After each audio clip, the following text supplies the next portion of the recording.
Welcome back to the Barbell Medicine Podcast, where we bring modern medicine to strength and conditioning and strength and conditioning to modern medicine. I'm your host, Dr. Jordan Feigenbaum, and this is Great Debates in Fitness and in Health, episode 10. You know, Dr. Baraki, this is the first one we've done in many months, and I know you've been missing it. Like you're just not fulfilled unless we are in conflict. And so I just, it's the new year, and I wanted to start this year off on the right foot. So let's beef, let's battle. We'll do our best, I guess. That is the second most handsome doctor in North America, Dr. Austin Baraki. And you may be wondering, like, why this format? Why are we debating? Especially if we actually agree on most things. Well, maybe we'll find some points of contention here. That's thing one. Thing two is that if you are truly an expert in the subject matter, you tend to know where people would push back or disagree, and you can sort of handle those concerns. And so I think not only is this entertaining in a way that we flex and mobilize ourselves into various contorted positions to stay, sort of sane, but also, maybe we can provide a more full picture on contentious topics. So the format here is going to be 5 minutes per question, maybe a little bit longer. We really don't stick to that. It's a loose program. The person who goes first has to pick affirmative or negative. So are they in support of the premise or not? And then the other person gets to rebut them for another 2 minutes. And then the person who led off gets to respond. That's what we're going to do. And again, this loose program, don't set your clocks or watches to this. It's just not going to work. We did get an interesting question from our Supercast, one of our Supercast subscribers, and they said, the Great Debates segments never quite landed for me because it is clear that you guys pretty much agree on the correct position, and you would often try to finesse your way out through creatively defining the terms of the debate. As a former debate team member, I approve. What are some things that you guys actually disagree on? And then he actually said, hey, sorry if this leads to the end of barbell medicine. So we will be publishing our response to that particular question to our Barbell Medicine Plus subscribers. You can subscribe to, if you go to barbellmedicine.supercast.com, and there's a whole bunch of value adds for people who do subscribe to the Barbell Medicine Plus membership. So one, you get new templates ahead of publication. We've got 20 templates coming out in 2025. I just finished 2 of them. So we got a time crunch template, that update. There's actually 6 separate templates that come in that download that'll be released this month, but our Supercast subscribers are going to get early access to a few weeks of those, and also the Strength 1 sort of update. And they get summaries and graphs and charts and special episodes, including these Ask Me Anythings, teaching rounds, and more. Also, by the way, no ads. So if you don't like the ads, well, for the cost of 2 coffees a month, you can hear barbell medicine. You don't have to hear me read, these little ad reads that we do to support what we do here, and also just everything else that we do with barbell medicine. So that's the ad read for the Barbell Medicine Supercast thing. Again, if this leads to the end of barbell medicine as we know it, I blame this person who submitted that particular question. All right, let's get into this. And I think, as the reigning champion of Great Debates, I'm 9-0 by my own estimation. Sure. Yeah, fine. Sure. I'm going to let you lead off on this first premise. Okay. So we're going to start here with the first sort of great debate in fitness and in health. This episode 10. This one is on dietary supplements. And this is from an article you sent me earlier today. So this is very topical and timely. Approximately 75% of Americans report taking dietary supplements in the previous year, which contributes to an over $35 billion a year supplement market. Now, in the United States, dietary supplements are classified as food and are therefore not subject to pre-market testing by the FDA.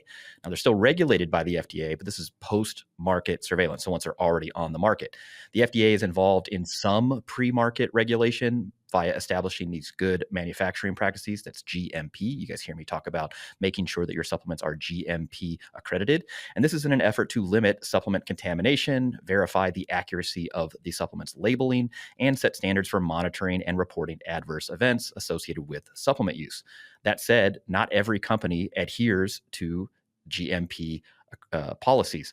A 2013 FDA report showed that approximately 70% of supplement manufacturers were in violation of GMPs, and additionally, 28% failed to even register with the FDA. Overall, Probably about 20% of all dietary supplements available for purchase are likely contaminated, and close to half are mislabeled, though these are probably underestimates due to lack of reporting, resources, and so on. A new report by the Clean Label Project, they do some third-party testing. Well, they found out that of the 160 products from 70 of the top-selling brands, that all represents about 83% of the supplement market, well, nearly half of them exceeded at least one federal or state guideline for contamination. Which leads me to the premise, which you'll lead on this, Dr. Baraki. The premise is the use of dietary supplements is more risky than any potential benefit. What do you say to that? Yeah, so I'll just take it at face value that this is obviously a very broad premise in terms of it just saying dietary supplements as one gigantic bucket without specifying any particular supplement, be it creatine or whey protein or anything else outside of those two, and then just risk versus potential benefit. So at that face value, I'm inclined to agree with this. I would just say essentially, like if I'm to pick almost at random a dietary supplement and then to estimate the potential risk or potential downsides to include things like physical toxicity, adverse effects from it, or what we call in medicine sometimes financial toxicity, meaning you're paying cost for something that is not delivering that value, compared with the potential benefit. I think that in general, on average, for most dietary supplements, you're likely to end up on the negative side of that equation. And the way that I'm coming to this is just recognizing that the vast majority of dietary supplements don't do much, if anything. Some of them actually cause harm, of course. All of them cost some amount of money and time and effort to take. And so when faced with not only that direct trade-off, but then also adding in this additional layer of contamination risk, which is very high in this industry, I think that further tilts the balance away from it. I have, you cited some compelling statistics with a side project that I did recently that I'm sure we'll be announcing soon related to testosterone supplements. I also took a look at some data in that space because this is another commonly advertised area of testosterone booster supplements, for example. So one paper evaluated 50 different supplements marketed as quote unquote boosting testosterone. And these supplements contained on average about 8 supplements per product. 8 different compounds were advertised. Of all of the compounds in these supplements, about a quarter of them had any supporting data at all to show that they might increase testosterone. 10% showed that they tended to decrease testosterone. 20% had effectively no effect on testosterone, and about 60% had no data whatsoever on them. And flying blind in that way, in a minimally regulated or only post-market kind of industry like that, I think that you have to err on the side of the risk is likely greater than any potential benefit, especially when you add in the layer of potential contamination. This Clean Label Project, which prompted the news that I sent to you, they were finding high levels of various heavy metal contamination, things like cadmium and things like that, which not great for a lot of things. And part of the issue is that it takes years for enough of that type of thing to accumulate in your body before it manifests in symptoms. And those symptoms are sufficiently non-specific that it might not flag on a doctor's radar. For example, there are like neuropsychiatric symptoms, for example, that you can get from cadmium toxicity, but neurologic and psychiatric conditions are so common in general that a lot of people aren't going to think to maybe I should check your cadmium levels to see if that's what's causing this. Maybe you just have this psychiatric issue as a primary disorder. So it can make it even harder to diagnose, and then that can lead to downstream morbidity and things like that. So to summarize, I think that most dietary supplements do little or nothing. Some cause overt harm. Many are contaminated. And so taking this broad bucket of dietary supplements in general, I think that if you're like, should I take a supplement or not? I think you're more likely to do well if you say no than you are to be your life to be radically improved if you say yes. Yeah, these are some compelling points. And I will concede to you that I agree most dietary supplements don't do much based on available evidence. There are some exceptions, but generally speaking, even the ones that do work aren't like life-changing, right? There is some cost associated with all supplements. As far as I know, no supplement company in business today is giving out free supplements to folks in perpetuity. And there's some associated risk due to the relatively high rates of contamination, mislabeling, and even misuse. You could attribute that to maybe lack of specific directions or something like that. However, my pushback here on the risk, at least apparent risk, with the caveat being we probably don't know all of the apparent risk just due to underreporting, difficulty sort of ascertaining why somebody has specific symptoms, as you alluded to with the cadmium toxicity. People wouldn't be looking for that, for example. A lot of people take supplements. 75% of Americans have taken supplements for the past year, and that's probably an underestimate. Yet, we do not see this overwhelming sort of influx of sick people in the emergency rooms, in primary care clinics, and whatever. So to me, it seems like, yeah, we know that there is likely some risk, some cost, and they probably don't do much, yet people still find ways to do fine. And it may just be that the majority of people using supplements are relatively young or otherwise healthy, or maybe more health conscious individuals, for example. Although you could make the argument that, look, if someone is searching for a supplement, maybe they're searching for an answer to a problem. And so maybe they aren't actually that healthy. This is more speculation. However, what we do know is that while there are real cases of severe injury secondary to supplements, there's a whole registry of like the liver induced injury and such. It's not overwhelming. And given the amount of use, it seems hard to argue that this risk is just way out of proportion to the typical use of current supplements. And the data as well as I do about how well people will adhere to taking multiple medications, for example, or a single medication. And I would suspect the same is likely true for supplements. So what I suspect is that the biggest risk is probably cost for the majority of supplements, even though I don't think that most of them are like, this is safe, 10 out of 10 would recommend. I think they all cost, there's some risk, yet people still find a way to do fine. And so if forced to push back, I would say I agree with almost everything that you said, except for the outcomes that we have with respect to risk do not paint this picture of like, man, if you take a supplement, this is real risk. I would also say, just again, speaking out of both sides of my mouth, I don't recommend that people should just take supplements, particularly in the two sort of industries. One would be like sexual enhancement. The other one would be testosterone boosting. Those tend to be the most commonly contaminated and mislabeled sort of areas. You could add fat loss as a third one in there. If you avoided those three sort of genres of supplements, I feel like you probably eliminate a substantial amount of risk, but not all risk, especially depending on who you follow on social media and what they're selling. But yeah, where are the bodies? That's kind of my to summarize. Yeah, I have to check my patient selection bias or population bias, because who sees all the worst outcomes from supplements? Who sees the acute liver failure, the acute kidney failure, the neurologic consequences, whatever? That's me, because I'm the one who admits people like that to the hospital. I've sent plenty of people for to ICUs for liver transplantation due to various contaminated peri-workout supplements and things like that over the years. And I am deliberately setting that aside, recognizing that is like a very salient thing in my mind, but agreeing that by and large, given how common supplement use is, the bodies are not necessarily piling up. And so I think, in my original kind of response to this, that's kind of why I lumped in both. There is the physical side, which can have the more dramatic presentations that I'm talking about, or can have the more subtle presentations that may go unrecognized or may be very difficult to recognize, like, subtle progressive lead toxicity that takes years to decades to accumulate if you take something very, over long periods of time, or gradually progressive chronic kidney disease as something that emerged many years back in the context of a particular weight loss clinic. And that was how we identified a very particular kidney related toxin that was, found in this weight loss supplement. So these things that can be challenging to identify, but then also lumping in what I called the financial toxicity. If a supplement is giving you no concrete benefit, certainly not life-changing benefits, and yet you're spending money on it,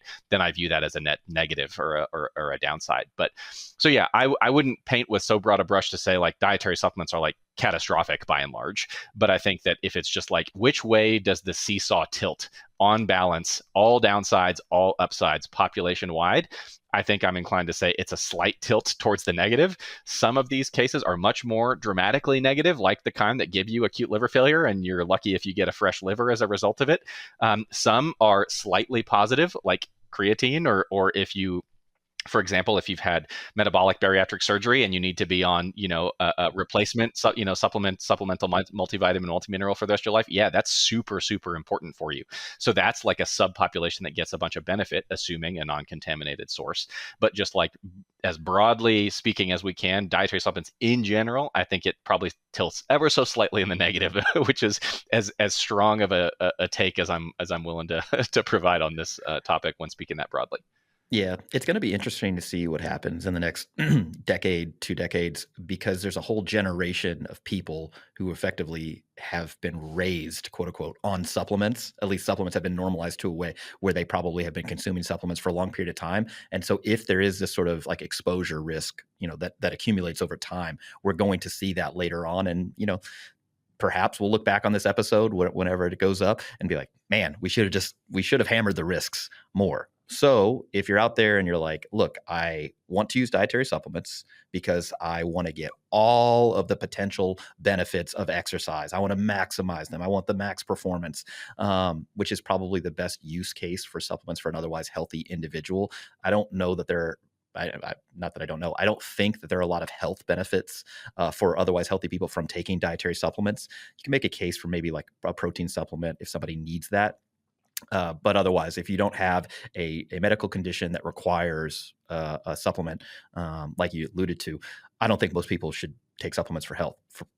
For performance, my sort of guidelines are, well, make sure that they are accredited by CGMP, so they follow good manufacturing practices, they're registered with the FDA, and that they're third-party tested. So NSF, USP, we used Inform for Sport. There are a number of third-party testing organizations out there. And it's interesting. I had a client and she messaged me. She was trying to find a particular type of a vegan protein supplement. We don't sell ours anymore. The market just wasn't there, so we don't have ours.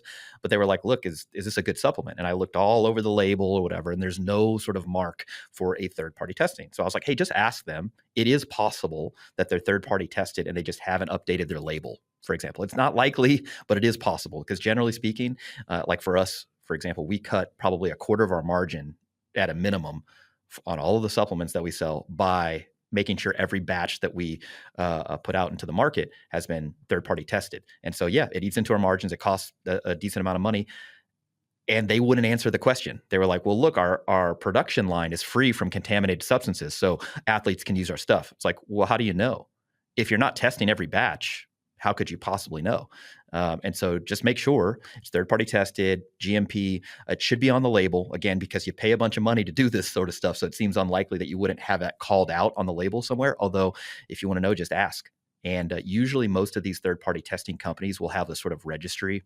Like, hey, who's paying the fee to be registered with us yearly and making sure that every batch is tested? That'd be the sort of bare minimum for using supplements. And then the second part would be make sure you're taking a supplement that has good evidence of benefit, right, for whatever you're trying to do, and you're taking it in the correct way. So that's the dosing, if there's a time related thing to take it at a specific time. So yeah, that's my spiel on supplements. Pretty scary stuff out there. I mean, people are like, well, look, can't I go to Costco and just pick up this whey? And I'm like, well, is it third party tested?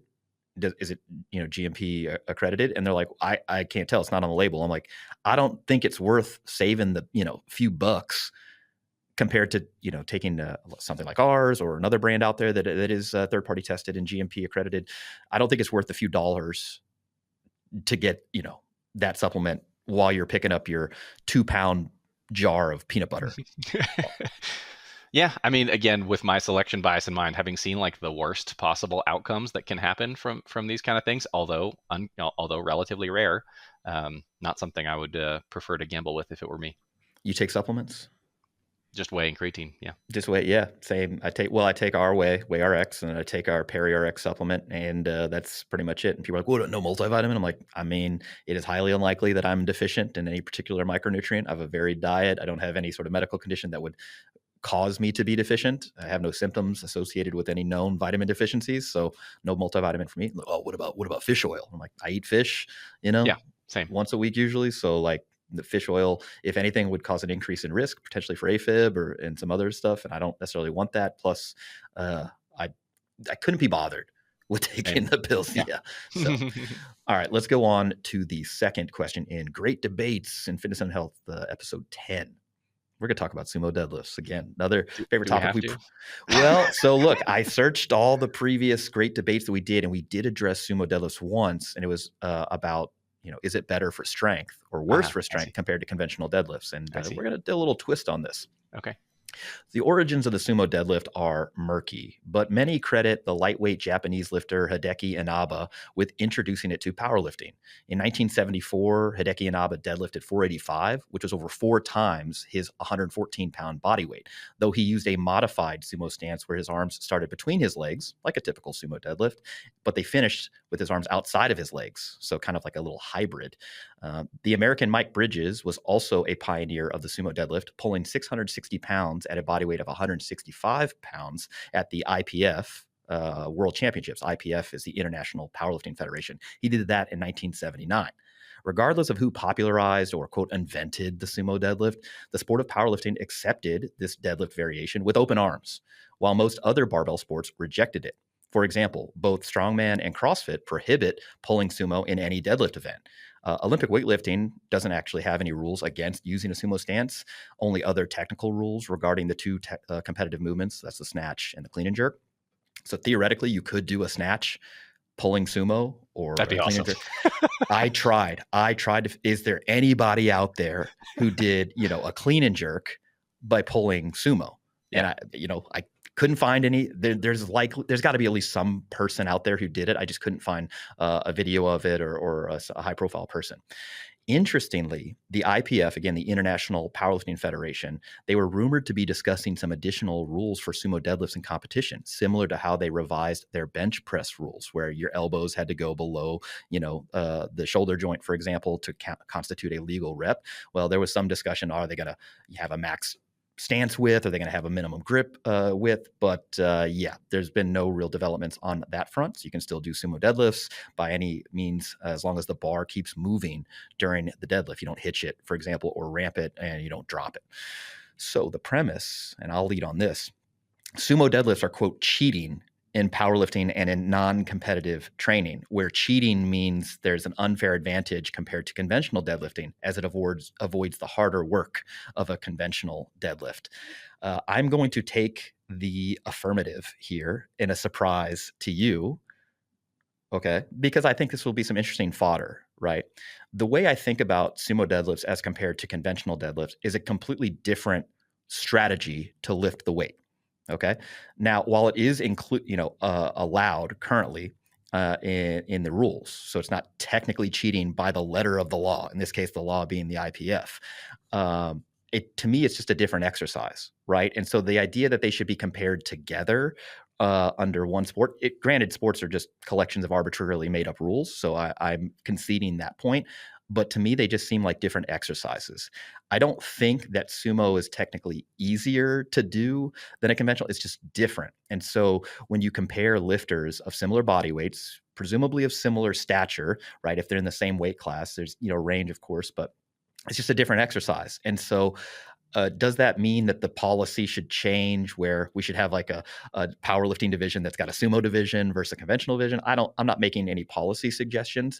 I'm just saying I don't know how to compare, for example, Hideki Inaba's, nearly 500-pound deadlift to a person in his weight class also deadlifting about 500 conventionally. They're just different things, but yet we still do compare them. We are literally comparing apples. It's probably not to oranges, but maybe some other sort of variation of an apple. So cheating is a strong word, and I probably could have come up with some better language for that. But I just think they're two different exercises. And you could use the sumo deadlift to train a particular type of adaptation that you're searching for. I just don't really know how to compare them outside of these arbitrarily designed rules. And yeah, sure, that's sports. I'll concede that, it's just all made up. But when comparing a conventional deadlift to a sumo deadlift, I just think they're different. And so when you do have to compare them, it seems to me that the sumo deadlift is distinctly different and should probably not be compared on an equal playing field. What say you? Okay. I I guess if I'm taking the negative here and saying that it's not cheating, uh, I'm going to invoke some things from other sports. There are various other sports where the objective or the task being tested, the way it's contested in sport can be examined in one of two ways. It can either be examined in terms of an outcome. Was the outcome achieved? Or it is a very particular skill that is being assessed as it is performed in a particular way. So this is a nebulous hand wavy way of saying the following. You are going to contest the high jump. Are you going to run and jump over the high jump facing forward?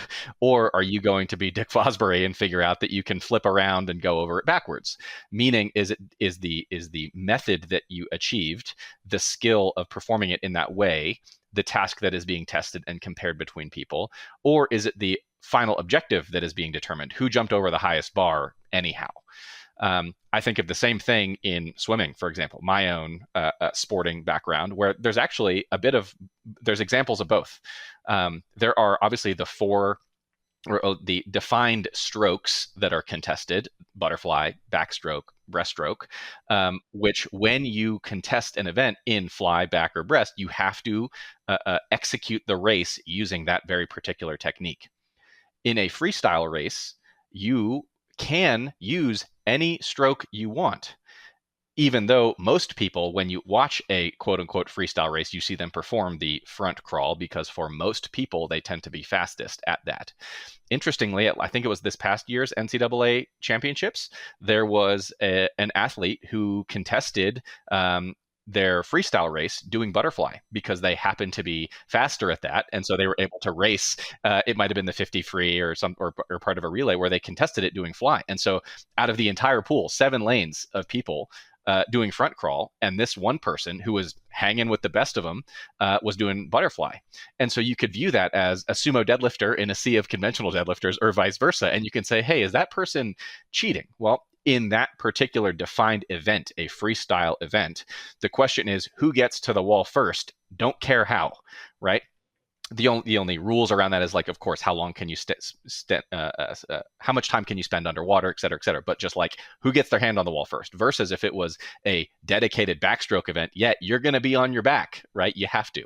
So that's kind of how I'm thinking about this question. In powerlifting, it's not clear to me, when we talk about this competitive event in the sport of a deadlift, is the event who picked up the most weight anyhow, or is it, which would need to be defined more clearly, who can pick up the most weight with their arms outside their legs, for example, which would need to be more explicitly defined. And so I think the reason why this is contentious, why this is difficult, is that it's not clear in the way this sport is defined, this event is defined. Is this an outcome event of, is it just called the pickup event, and you have a weight in front of you and you just pick it up? I don't care. Like, could you do a Jefferson deadlift, or could you stand across the bar and pick it up with it in between your legs and lock it out just under your crotch? Like, people do that as a lift in training. Could you do that and lock it out and it be a successful lift? Or does it have to be done in this defined way, like the defined strokes, or like many other sports that are contested, where there's a clearly defined, method that must be executed in order for it to be considered legal? If that was just distilled, then this whole argument could just go away. And so for now, insofar as it is not defined, I will choose to interpret it as it's the pickup event. Pick it up, in which case, who picked up the most weight between sumo and conventional? I don't really care. It's a pickup. One person picked up more than the other. I don't really care how they did it. But as soon as that is more clearly defined, then suddenly, you're invoking, the arbitrary rules of sport, and it needs to be done in a particular way. Yeah. To me, it's kind of like a gamesmanship problem, right? It's using a questionable method to gain advantage for the individual based on their anthropometry, their leverages, their whatever, without actually violating the rules. It's within the rules, but you couldn't do, for example, like, you can't stand across the bar, right? Where you're doing a split sort of deadlift. You can't deadlift it with the weight behind your back. So they've made some sort of rules around, well, you can't do this, but anything else goes. And I have no problem with that for a sport. I just feel like again, sumo versus conventional. It's just difficult to compare performances on both. And if, you really want to know who's the strongest person, you would prefer to have maybe some more comparable type efforts. Now, in saying that, people are listening like, Jordan, you really think sumo deadlift is cheating? Right? You really, and I'm like, look, man, for the person who does not compete in powerlifting, right? The thought that sumo is cheating, with the idea it has less of a sort of training effect. You get less sort of, force production adaptation. You get less muscular hypertrophy, well, it's just easier. It's just different, right? Instead of having as much sort of loading on the low back, you're going to have more of that transferred to the hips, the adductors, for example, and you're still going to get stronger, which has to be tested in a specific context. But even if you were testing it with like an isokinetic sort of, leg curl, and you took one group of people that just did conventional deadlifts and one group of people just did sumo deadlifts, I would predict they would do about the same, at the end of the day, because neither of them are like awesome hamstring sort of exercises compared to other variations that we potentially have. They're probably going to do about the same. Same thing for hypertrophy. Neither are great like hypertrophy exercises in isolation, but they still will stimulate some hypertrophy. I predict most people to do about the same, maybe different regional hypertrophy based on the loading. And so I don't think that it's like a worse variation. And I want to be clear about that. I don't think it's worse. I don't think sumo deadlifts are worse than conventional. I just think it's different. And if we're trying to do a sport that has this sort of definition, like you mentioned, like it's a breaststroke, it's a fly, it's a backstroke, you got to do it a certain way because we just want to narrow the sort of constraints here. I don't know that powerlifting would be a better sport if they did that. It would just be easier to compare performances across weight classes between individuals and so on. Now, when you look at like the world record deadlifts, and you're like, well, are they more of them done sumo, more of them done conventional? It really depends how you slice the data, but there's not a clear winner here. Generally speaking, lighter weight classes, more the women's weight classes tend to see more sumo deadlifts, whereas the heavier weight classes seem to do more conventional. But there's variations all in between. I don't think it's worse. I just think it's different. And so, why do people do it? Well, they think it confers some sort of advantage, and presumably some sort of competitive advantage that doesn't break the rules. So to me, it's a gamesmanship issue. And if you want to call that cheating, I think that's a dirty word, and people take it's an adverse word. It insinuates that people have some nefarious intent. I don't think that's the case. I just think they're doing it within the construct of the rules right now. Yeah, another thing that it reminds me of is just like looking at all-time point scoring totals in basketball. Yeah. It doesn't tell you how they did it, right? Yeah. You get points by ball through hoop. And there was a time in basketball history when the dunk was banned, where you were not allowed to do it that way, right? Now, that ban has obviously since been revoked and people are allowed to dunk. But when you look at an all-time point scoring total, it is not immediately apparent to you. Were those points accumulated via dunks, via layups, via jump shots or 3-point shots or anything like that, right? It's just you're accomplishing the outcome via different ways, and obviously they're assigned point values, and all that's just part of the made up aspect of sport. But that's another example of like, do we care how you did it or that you did it? And that's the fundamental issue at play here. Yeah, the maybe interesting disconnect, and we'll get off this topic, that they care not how you did it, but that you did it in powerlifting. They do it. That's like for the deadlift. It's effectively open market. Do whatever you want. But the bench press in the IPF, for example, well, we do care how you did it. Same thing on the squat. We do care. You can't front squat it, and you got to make sure that your hands are in a certain position relative to your shoulder joint. There's some other technical rules. So yeah, it's an interesting sort of like inconsistency within the sport.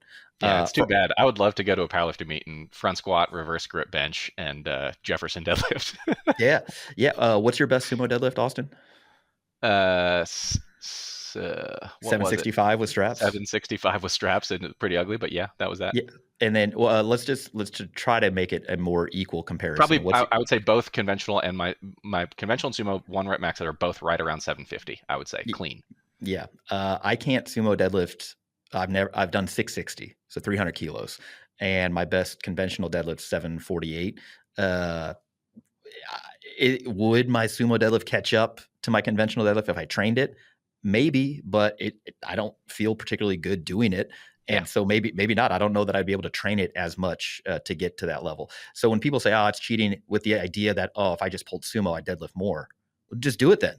Yeah. if that's the case. It's the same thing with people talk about like bench press arches. Oh, if I had an arch that big, I'd bench 500. It's like, well, do it. Yeah. Let's see it. I promise you won't. Yeah. I promise you. And if you do happen to PR out of nowhere just by changing your technique to using a bigger arch or sumo, post it on Instagram and tag me, and then I'll send you $100. All right. So yeah, actually, I'm gonna not give you $100, but I will concede that, well, I was wrong on that one. I'm just afraid that a bunch of people who are untrained are just gonna be $100. I'll take that bet. There you go. Let's go. Yeah. All right. Next sort of debate question here on Great Debates in Fitness and Health, episode 10. This one is again topical. This just happened at the start of this new year, 2025. The United States Surgeon General, Dr. Vivek Murthy, released a new advisory on alcohol and cancer risk, stating that alcohol consumption is the third leading preventable cause of cancer in the U.S. after tobacco and obesity. Now, Dr. Murthy said, alcohol is a well-established preventable cause of cancer, responsible for about 100,000 cases of cancer and 20,000 cancer deaths annually in the United States, greater than the 13,500 alcohol-associated traffic crash fatalities per year in the United States. Yet, the majority of Americans are unaware of this risk. Now, recent survey data indicates that about half of Americans have used alcohol at least once in the last month, while about a quarter reported binge drinking, meaning they've had 5 or more drinks in one setting, and 6.5% reported drinking more than this. The current 2020 to 2025 dietary guidelines suggest that drinking less alcohol is better for health than drinking more, and individuals who do not drink alcohol should not start drinking for any reason. For those who do drink, the guidelines further recommend drinking 2 or less standard drinks per day for men and 1 drink or less daily for women, though they noted that emerging evidence suggests that even drinking within the recommended limits may increase the overall risk of death from various causes, such as from several types of cancer and some forms of cardiovascular disease. Therefore, caution is recommended. For the listeners at home, a standard drink in the U.S. is about 14 to 15 grams of alcohol. That's about a 12-ounce beer, 5 ounces of wine, or 1.5 ounces of an 80-proof spirit. So the premise, Dr. Baraki, you'll lead on this one. Any amount of alcohol intake is bad for health. What say you?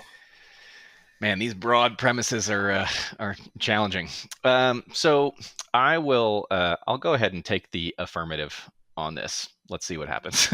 All right. And so the first thing is health, how we're defining that here. And I think that it is, if given the premise, how broad it is, fine to take as broad of a definition of health, comprising all of the usual domains, the biological domain, the psychosocial domain as well. And I think that if we look purely from a biological standpoint, I am not aware of compelling evidence of direct biological benefit from ingesting alcohol. This has been purported before as far as its relationship with cardiovascular disease and some other things. That's not as convincing to me as maybe it might have appeared in prior years to other folks. And so there's not a biological endpoint or a biological outcome that I think is likely to be significantly improved through the regular ingestion of alcohol. As far as the psychosocial side, here is where you can probably make cases going in either direction. There are certainly those who feel that their psychosocial, health is maybe improved, maybe in social situations, interacting with others, community, things like that they might find enjoyable, positive for their mental health. I'm willing to concede that there are some people who might feel that way. That may or may not actually be accurate, but they might make that claim. And then there are also a great deal of people who, from a psychosocial standpoint, are severely harmed through the use of alcohol. And again, this is where I have to, at least in part, check my patient bias, because as far as my hospital work, I see an enormous amount of alcohol misuse and the harms of alcohol use disorders. I see, people in their 30s who have already developed advanced decompensated cirrhosis, who are unfortunately dying in their 30s and 40s because they are too ill to even qualify for a liver transplant or various other things. So I see the worst of the worst cases of alcohol, related complications. In my work. But even setting that aside, I think there's probably some population from a psychosocial standpoint who feels they benefit and maybe do benefit. There's probably some who feel they benefit and maybe don't benefit as much as they think, or they don't actually benefit. And there's some who are like very clearly harmed. And so overall, a lack of direct biological benefit that I'm aware of on any, significant outcome there. And then on balance, the psychosocial benefit might be neutral, might be slightly negative, might be slightly I'm not aware of like great data that can really confidently answer this question. And so I'm going to lean towards the negative in that most people, broadly speaking, would benefit from drinking less than drinking more, which I think is a reasonable position to take on this. And I think that group that is likely to benefit by drinking less than drinking more is, I'm more confident saying that outweighs the group of people who, even in that maybe small psychosocial benefit group, are likely to benefit. So I think the former outweighs the latter. So I think that's where I'll put my stake down to start out on this question. Yeah, I'd like to draw the listener's attention to the fact that Austin was mostly talking about reducing alcohol intake for people who are likely drinking above the recommendations, and not necessarily saying, he never said that any alcohol is likely to be harmful to health. But that's fine. We'll say that you gave the affirmative. So I'm forced to push back, and all right, well, let's see what I have here. I will concede that for some individuals, no level of alcohol consumption can reliably be regarded as safe. So individuals who are pregnant, people with personal or strong family history of alcohol use disorder, or people with alcohol-associated liver disease, other condition, maybe like esophagitis comes to mind, for example. But when it comes to the rest of individuals, I think that this question is not only contentious because of like social conditioning, but also because the data itself is complicated. We have no long-term randomized trials of alcohol administration. They just don't exist. And then people who don't drink, so that's the comparator group, are different than people who do drink in more ways than just how much alcohol do they consume. So, for example, some people stop drinking because of a chronic illness that has come about. Some people, previously had a substance use disorder and now don't drink, and so no, those are abstainers. Abstention from alcohol is also an indicator in some individuals of underlying emotional or physical problems. Certainly could be, and there are other lifestyle factors that can be different between people who don't drink alcohol at all and some people who drink a light or moderate amount. I will agree with you that the data on various outcomes, whether it's heart disease, quality of life, even cancer, that's what the Surgeon General's report is about, are not great when it comes to showing a benefit from alcohol. But I would push back and say there's some data that makes this interesting, at least to discuss. For example, the most common cause of death, we talk about, just mortality here is in many countries is cardiovascular disease, right? And so the potential benefit of alcohol use needs to be weighed against the risks of alcohol consumption and the potential benefits. And so what are those potential benefits? There are multiple data sets showing that light to moderate alcohol consumption reduces some risk of cardiovascular events, but there's also some dissimilarity that it can reduce the risk of heart attacks, but it does increase the risk of other bad outcomes. There's data from this United Kingdom cohort, close to 2 million adults who previously didn't have any signs of cardiovascular disease. And at a median follow-up of 6 years, not drinking compared with moderate drinking was associated with an increased risk of cardiovascular disease. So like unstable angina, heart attack, coronary heart disease, heart failure, ischemic stroke, and peripheral artery disease. It doesn't mean this data is like rock solid, but there's some signal there. Also, the French paradox you kind of talked about, alluded to that earlier, this idea that coronary heart disease mortality is lower in France than would be expected from the high national prevalence of smoking and saturated fat intake. And this is frequently attributed to like red wine consumption. There's complications in that data set. It's not awesome, but what I'm getting at is that there's at least some signal here that maybe warrants a more in-depth discussion than saying all alcohol is bad for everyone all the time in any amount. And it's like, again, how do you define health, right? Some folks, there's like a social benefit. So you could lump that under quality of life. So some people would report maybe an improved quality of life with some alcohol use, even if it took a little bit of time off their total lifespan. So adding life to your years, not years to your life, for example. There's some data showing that. In mortality, there's also a signal that some people who drink a light to moderate amount compared to abstainers, again, recognizing that people who don't drink, they're not a homogenous sort of sample. There are differences more than just the amount of alcohol they drink. There's some signal there that mortality may be decreased in those who drink a small amount regularly. With respect to cancer, I think the data is a little more clear that like in general, alcohol does not reduce the risk of most types of cancer outside of like confounding variables that are associated with people who drink a light to moderate amount. They tend to be different again than abstainers. And then the last point, and I suspect that you'll address this in the rebuttal.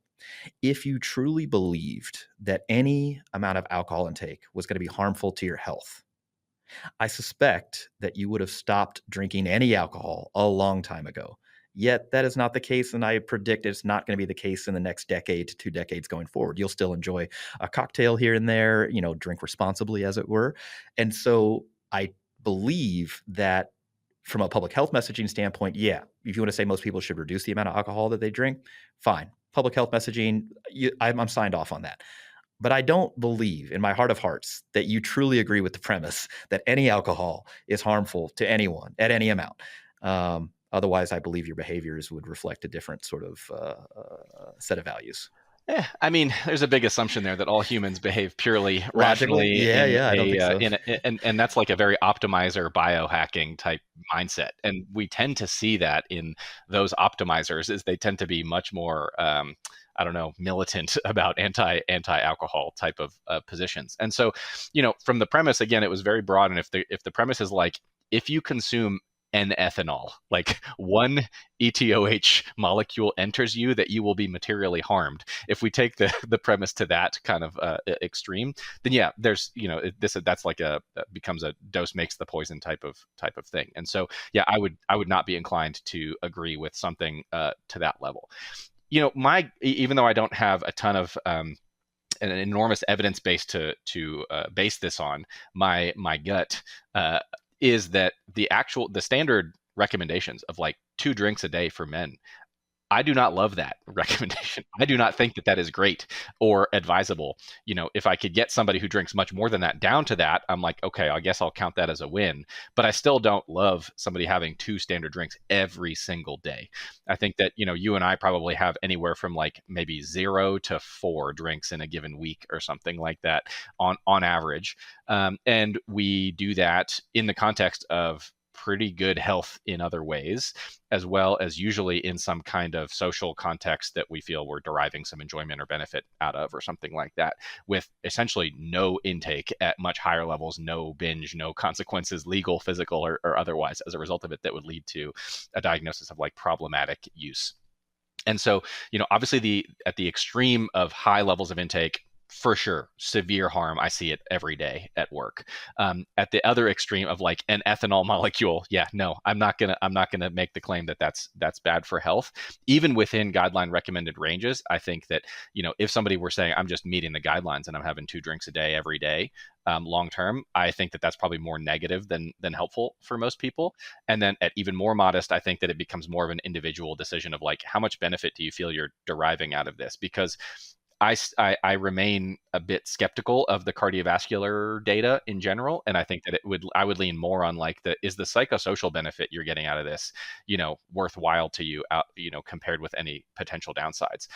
There are essentially no situations where I like of the say 0 to 4 drinks in a given week that I might have, where I'm just like sitting in a chair by myself at home having that. That is not the context for either of us, I imagine. It's usually in a different type of situation where we, are enjoying it in other ways, recognizing that like, hey, this is not like the elixir of health. But it is what it is. We're not optimizers in that way either. No. Yeah. Okay. This is an interesting thing because, yeah, again, my father came over to my place before he had his knee replacement. This is maybe a month ago. And he's like, why do you have all this liquor here? Like, I do. I have bottles of bourbon, predominantly, just a lot of them. And it's not because I just sit at home and make pours, on a regular basis or make cocktails, whatever. I have acquired these either from friends or I purchased them myself. And I won't drink by myself because I'm just not going to be sitting around the house. It's not my preference. It's going to be a social setting. However, allow and entertain me on this one. Okay. What is, if we think about like an area under the curve for fun on a given evening. Okay. So let's say you're planning on going out, you're having dinner with friends, meeting friends for a drink, something like that. Just think about the area under the curve of fun, the average amount of fun. How do we optimize that? We're biohacking fun here. Okay. Oh my God. So think about, we can separate the night into 3 separate like areas. Okay. And let's just go through them. So one is like getting ready. You got to take a shower, you got to shave, you got to, put some clothes on or whatever. Fun level is low, right? Then second part, you're with your friends, you're socializing, having a good time. Fun level is high. And then the third part, you're going home. You're in an Uber or whatever. You're going home, not with friends anymore. Presumably, fun level is lower. So if alcohol was really this like fun inducing agent, so to speak, you would be optimized if you drank while you were getting ready, maybe, and then had like a nightcap on the way home, and then you didn't have anything with your friends. Your area under the curve would go up with more fun. How does that strike you? This strikes me as a psychotic way of examining social interaction. I think that's my conclusion. Yeah, all right, fair enough. Maybe we won't try that. No RCT on different intervals for alcohol consumption. All right, let's move on to the next question here on Great Debates number 10. We're going to talk about muscle gain. Now, people work out for many reasons, like improving their general health and body composition. However, one of the most popular reasons for working out is to gain muscle for either sport or even just aesthetics. Now, as an adult, gaining significant amounts of muscle typically requires resistance training alongside good nutrition to support recovery and muscle growth. Over the years, there have been many different dietary approaches recommended for muscle gain. For example, some recommend eating at maintenance, which is a diet consisting of enough calories to maintain, but not gain or lose any weight, while others recommend eating a large calorie surplus in order to pile on slabs of muscle.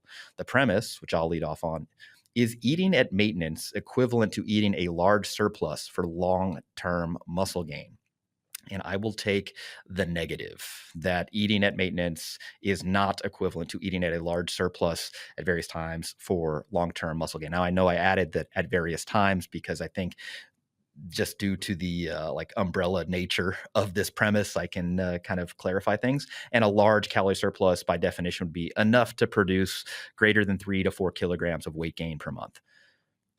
There's this whole idea that, okay, you can just quote main gain your way to like this Adonis type physique, right? And so that recommendation would again be, hey, eat at maintenance so you're not actually gaining weight or losing weight. And if you keep training, with a good program and you do that for a long period of time, you will reach your maximum muscular potential as a natural sort of individual. And the other people would argue, well, now you got to go through periods of like bulking and cutting and maintaining to otherwise sort of max out your potential. And the way I think about this is how I think about most other sort of human responses to various interventions. This kind of happens on a bell curve. You're going to have some folks who, if they did eat at maintenance, in perpetuity, they would gain a large amount of muscle mass. Their body weight wouldn't change that much, but they would gain a relatively large amount of muscle mass. They just respond super well to this sort of stuff. You have other people who would not gain much muscle at all, and then everybody else is in between. Same thing in response to a large surplus. Some people will gain a ton of muscle, right? A lot more than maintenance. Some people will gain a little bit more than maintenance, and other people will gain about the same, just not set up to gain a large proportional amount of muscle. I think for most folks, however, that maintaining their weight in perpetuity is going to limit their ability to gain muscle mass. If you want to get close to your genetic ceiling, your genetic potential, your, skeletal frames, muscle mass carrying capacity, I suspect that most people will have to gain weight, full stop. And in order to gain weight, full stop, you'll have to be in a surplus. The question then becomes, does it need to be a large surplus for periods of time, or should it be a smaller surplus for a longer period of time? To me, that's all about individual level responses. And so I can't confidently say that there's one superior strategy for all folks. The way I would sort of operationalize this would be to generally recommend a relatively small surplus, something like plus 200 to plus 500 calories a day to start, and see how you do. As you go along and gauge your response, you may have to kick that up a little bit. Now, whether that's due to adherence issues, whether it's due to sort of metabolic adaptation, whether that's due to other sort of unique factors, I can't be certain. All of those things could potentially contribute. But I think most people will have to do a dedicated like bulking cycle, and likely multiple, many of them over the course of their training career to maximize the amount of muscle mass that they can put on their frame. It seems highly unlikely to me that you could just main gain your way to the maximum sort of muscle carrying capacity for your skeleton. Austin, what do you think? I know that this might be disappointing from like the content standpoint, but I don't really think that this is debatable. Can I just concede right off the bat? Well, I guess, yeah, you can, but then I'm going to make you talk about why do you think this idea sort of exists where people will continue to promote maintaining? Is this a nomenclature thing where people are saying, look, when I say maintenance, I don't actually mean that you can't gain any weight, for example. What I mean is actually a small surplus, and I'm calling that maintenance. Like, if that's the case, it's just a language thing, right? Yeah, yeah. I think if the claim is that you can be truly at maintenance and like get as much muscle mass as you can over the long period of time, it's just a nonsensical claim. Like I don't even think that, as much as we like to rely on evidence to support our claims, like that's just feels like something that can be dismissed almost out of hand because it's incompatible with like physiologic kind of principles. The idea would be that you would like selectively waste away a bunch of, I don't know, adipose and other like non-muscle mass and replace that with muscle mass up to the same level that you would have otherwise gotten if you were in a surplus, which is just completely nonsensical. I think that most of the time what they're talking about is, yeah, a much slower, steadier kind of rate of weight gain via a small surplus compared with proper bulking and cutting type cycles. And I think that that comes from a variety of places, both a combination of personal preference as well as for some folks who promote this, just like a mortal fear of fat gain, sometimes verging on, disordered type eating, or what has been termed this kind of orthorexia and things like that, which are not super well defined, but that's where I suspect this comes from. And I think that if somebody, I think that most people, myself included, who, I do not go through dedicated bulking and cutting cycles. I unintentionally cut because of life getting in the way, work and stress and sleep and illness and things like that, but never deliberately. And it's just been more of a slow, steady kind of process from the time when I started training. But I've fully recognized that, like, am I actually getting to the maximum amount of muscle mass that my skeletal frame can carry? No. But that's also never been my objective. If it had been, then I would have gone about my entire training career very, very, very differently. I would have not ever pulled the 1 rep maxes that I had, because I'd be training just towards a completely different end goal. So yeah, if it is actually maintenance as defined by, energy balance, no, nonsensical claim. If it is a small surplus, okay, but then the terminology is inaccurate, and it comes more from a world of fear of fat gain, and maybe not wanting to go through the inconvenience of bulking and cutting, because you don't want to eat till you're sick, and then you don't want to have to go through a dieting phase, which I'll raise my hand and say I'm one of those people who does not care to go through that process, because it's just not that important of an outcome to me. Yeah. Yeah, there's a little bit of evidence out there suggesting that greater surpluses definitely seem to increase the amount of muscle mass that people gain over a given period of time. They also tend to gain more fat mass as well. Now, where the inflection point lies between like a very small surplus to like a very large one, like where you maximize sort of muscle gain, that again is more speculation and is likely to vary between individuals. And the idea that you could regulate your calorie intake that tightly over a long period of time seems highly suspect to me. So if I was trying to gain as much muscle mass as possible, I'd probably err higher than that, mythical inflection point, and accept a little bit more fat gain, understanding that I'm going to have to go through a period of cutting or dieting later in order to reduce body fat. If, again, that's my goal.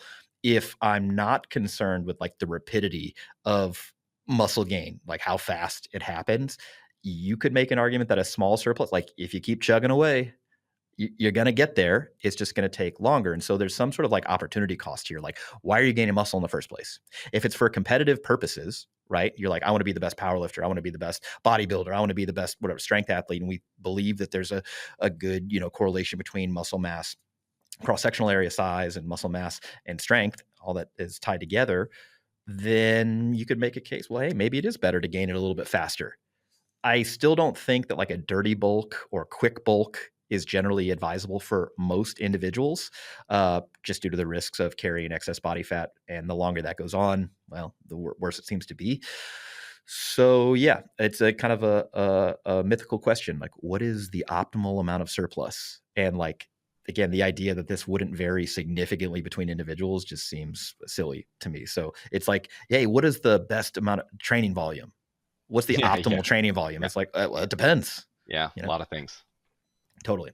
All right. Last question. Another one of your favorite topics. You get to lead off on this one. We're going to talk about drugs, but not the drugs that you typically prescribe, the drugs that some athletes and the recreational individuals tend to use. We're talking about PEDs, performance enhancing drugs. Now, PED use in sports has been going on ever since sports were created.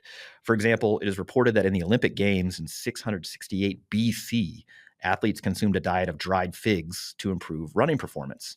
Ancient Greeks used brandy and wine, and Roman gladiators used stimulants, including cocoa leaves and muscarine containing mushrooms. All told, PED use is not a modern phenomenon. While accurate data is difficult to come by, most estimates suggest PEDs are widely used in sport.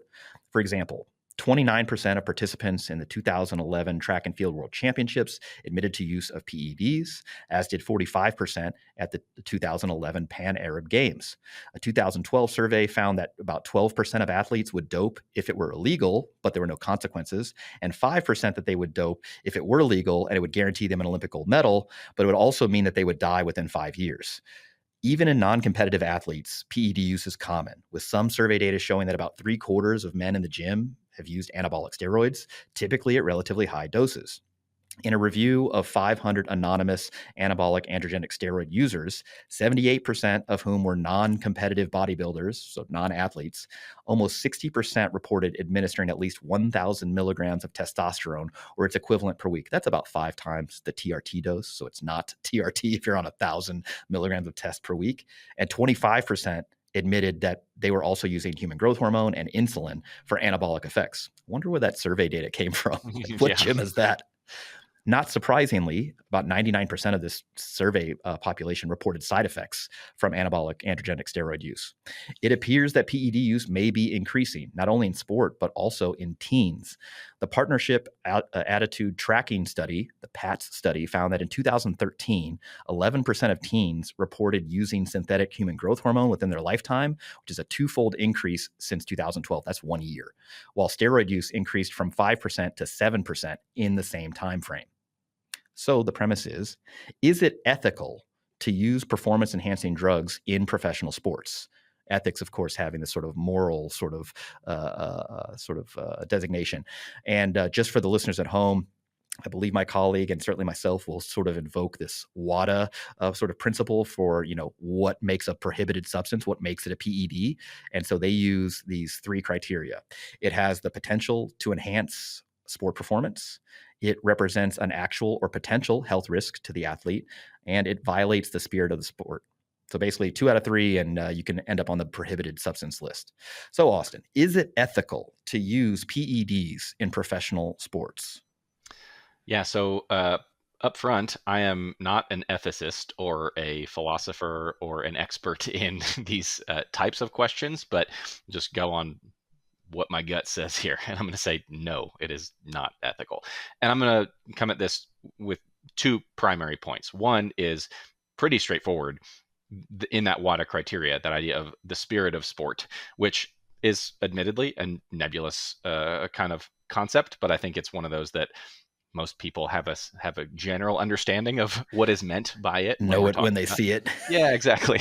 But I'm going to tie back to one of my prior answers in the sumo deadlift question, right? And it has to do with the objectives of sport. Does it matter what the outcome is, or does how you got there kind of matter?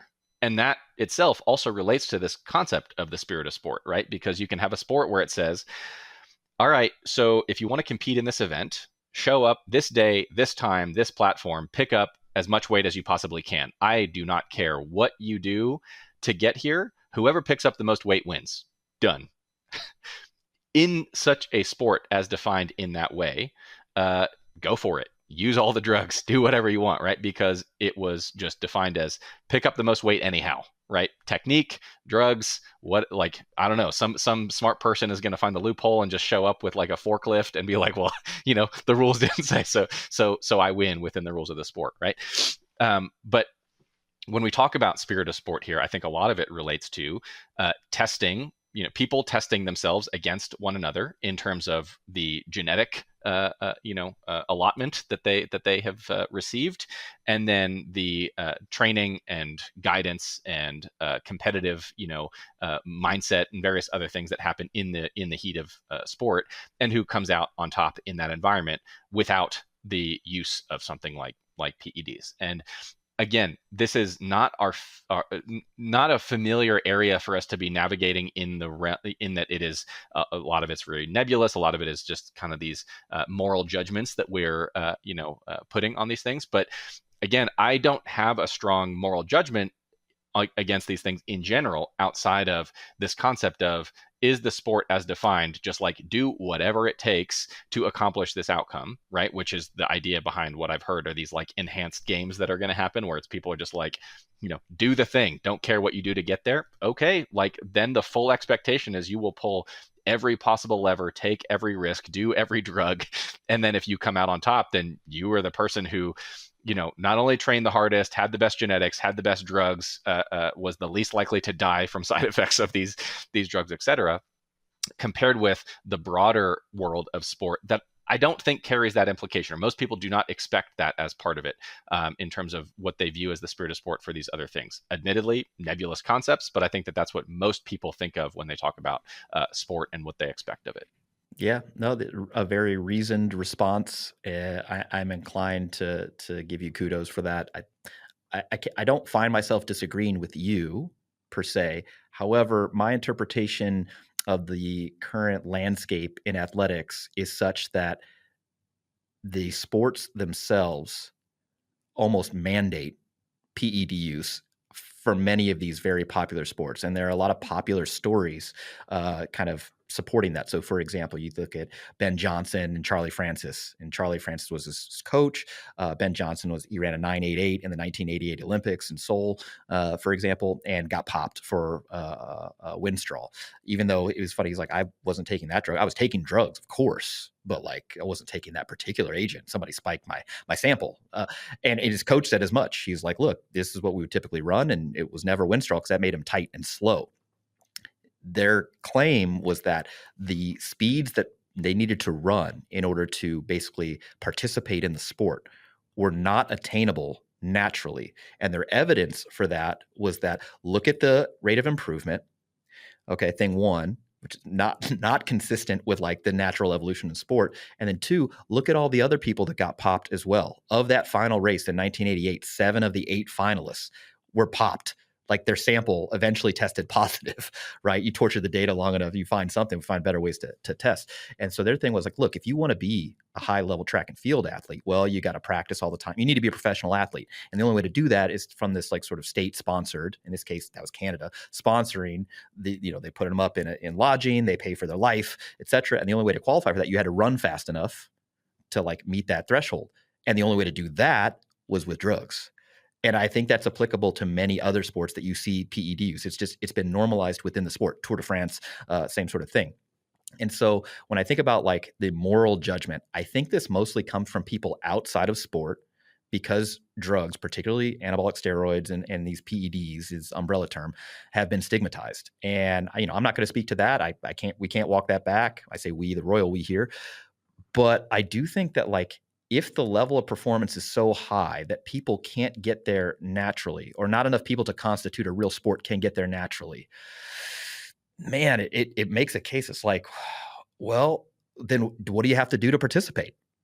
Now, there are knock-on effects to that, certainly, right? If this is the level of performance that people are aiming for or shooting for, like, look, maybe that encourages kids to take risks they otherwise shouldn't be taking.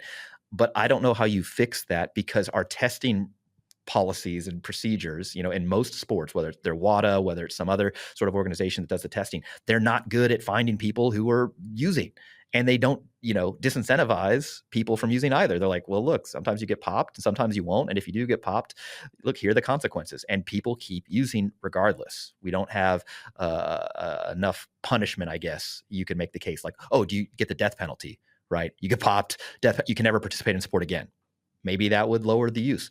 So when I think about this, I'm not trying to make excuses for people that do use PEDs and it's against the rules. I mean, very clearly you would say, look, just participate by the rules of the game. If everyone agrees on the rules, that's how you got to play.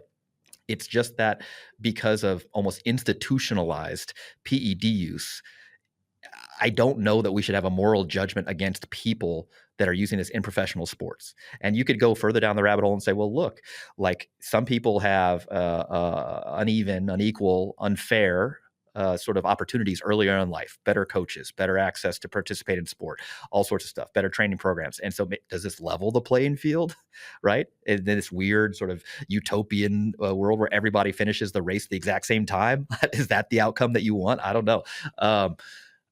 So I think when it comes to, the ethics of this, I have no real moral judgment about people that use. I almost feel sorry for folks that have I sympathize with them when they get popped. I'm like, look, I get it. Like I can make a rational sort of argument for why you did what you did. And now you're going to suffer some consequences that maybe unfairly because you were the only one that got popped, and a lot of other people should have too. So, yeah, that's my little pushback here. I just think that the current state of sport, many sports anyway, sort of require the use of PEDs for most folks to participate. And if the goal of sport is to get everyone to participate, that's in the Olympic Charter. Give everybody an opportunity to participate. It gets kind of dicey there. Yeah. Yeah, I mean, I don't. There's not going to be one correct answer to come down on here, but definitely, those who do end up testing positive, you're right that you can see it's like their mentality was like, well, this is the only way that I can hang with the best because all the other best are also doing this too, and so there's not a realistic way to just like wipe this out of all sport, even if we wanted to, and so that's why we're left just kind of hand waving around things like morality and ethics and spirit of sport. Yeah. Yeah. Spirit of sport, whatever that is, despite the fact that there's relatively little that we can practically do to like eliminate this or control it in a very effective way. Yeah. I think if this all came down to like the health of the athletes, for example, and you took a realistic look again at the current landscape, you would say, look, people are going to use a number of different agents, regardless if we ban them or not. And if we really want to like improve the health and prevent bad outcomes, maybe there would be some sort of harm reduction approach where you're like, look, we're going to allow X, Y, and Z at various levels. And if you want to take that, fine. And if you don't, also fine. We're going to monitor people, and you're going to have access to trained physicians who are trained in this stuff, which don't currently exist by and large. So I don't know. It's a wicked problem. Like Dr. as Pelkey would describe, like we don't know there's not great evidence here. We don't know even the right questions to ask. And we're kind of forced to make policies that may hamstring us in the future. So it's tough. I don't know. I'm trying to think of like a recent sort of doping scandal and none come to mind. Although I was getting my haircut this past week. And my barber was like, hey, did you hear about the LeBron EPO thing? And effectively, people were accusing him of using erythropoietin, presumably to increase his conditioning via expanded, red blood cell mass and such. And I was like, I mean, I would be surprised if he wasn't on stuff at this particular point. I would also be surprised if the NBA's Player Association didn't have some sort of protections in place for if one of their stars were to pop, right?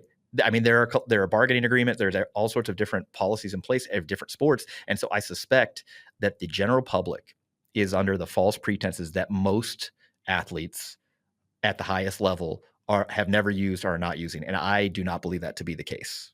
What do you think about that? Yeah, I think it's different when you're in the world of such a big business as like NBA and the entire market that it has, or any of the big major American sports, for example. I think it's fundamentally different compared with Olympic like weightlifting, where not big business, not a big, it's like traditional Eastern European sport, right? Yeah, that is breaking into other areas. But just the sheer incentives that are at play at a sport at that, at that level, I think that does change some of the dynamic and does lead to, some of this potentially conspiratorial thinking about what's going on behind the scenes. Yeah. I don't know. When I say the majority, I guess I would maybe walk that back and say I don't know that if it's greater than 50%, right? Sure. That'd be a bold claim, but it's probably more than what most people think. Yeah.